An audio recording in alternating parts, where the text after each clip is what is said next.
ویسے تو آپ نے یقیناً کئی ڈکیتی اور چوری کے واقعات سنے ہوں گے جہاں ملزم پکڑ لیا جاتا ہے، لیکن حال ہی میں چین میں ایک ایسا واقعہ پیش آیا جو اس سے قبل شاید ہی کسی نے سنا ہو۔ چینی میڈیا کے مطابق جنوبی مغربی چینی صوبے یانان میں 8 نومبر کو یانگ نامی شخص چوری کی نیت سے ایک گھر میں داخل ہوا تو اسے اندر سے باتوں کی آوازیں آتی سنائی دیں، جس سے وہ گھبرا گیا۔ چور نے فیصلہ کیا کہ جب تک گھر کے افراد سو نہیں جاتے تو وہ ایک کمرے میں جا کر انتظار کرے گا اور سونے پر واردات کرے گا۔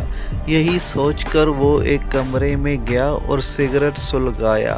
اتنے میں اس پر نیند طاری ہونے لگی۔ یانگ، جو کہ چوری کی نیت سے گھر میں داخل ہوا تھا، وہ اس کمرے میں انتظار کرتے کرتے سو گیا۔ گھر کی مالکن تانگ نامی خاتون جب کمرے میں سونے گئی تو انہیں خراٹوں کی آواز آئی، جسے پہلے تو انہوں نے پڑوسی کے گھر سے آنے والی آواز سمجھ کر نظر انداز کر دیا۔ بعد ازاں جب خراٹے مسلسل آتے رہے تو خاتون نے آواز کی جانب قدم بڑھا دیے، جو انہیں اپنے ہی گھر کے کمرے تک لے گئے۔ انہوں نے جب کمرے کا دروازہ کھولا تو وہ ایک انجان شخص کو فرش پر سوتا دیکھ کر حیران رہ گئی۔ تانگ جلدی سے کمرے سے نکلی اور اپنے گھر والوں کو بتایا اور پولیس کو بلایا، جس کے بعد چور کو گرفتار کر لیا گیا۔